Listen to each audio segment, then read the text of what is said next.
Hello! For today's video, pupunta po tayo ng Gapan. Ibibili po natin ng medicine si Nanay Tita.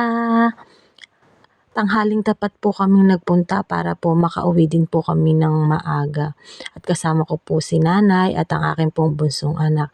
At ayan po, lumabas na po ako ng bahay. Kitang-kita naman po natin na mainit. At ayan po sila, nakasakay na po sa tricycle. At bumiyahe na po kami. At habang kami po ay bumabiyahe, kami po ay nagkukwentuhan ng mag-asawa sa mga buhay-buhay. At ayan po, andito na po kami sa Gapan City. At ang una po naming pinuntahan ay yun pong Mercury Drugs. Ayan po, dyan po kami pumarada at bumili na po siya ng gamot yan. At ang sumunod po naming pinuntahan ay yun pong ANS.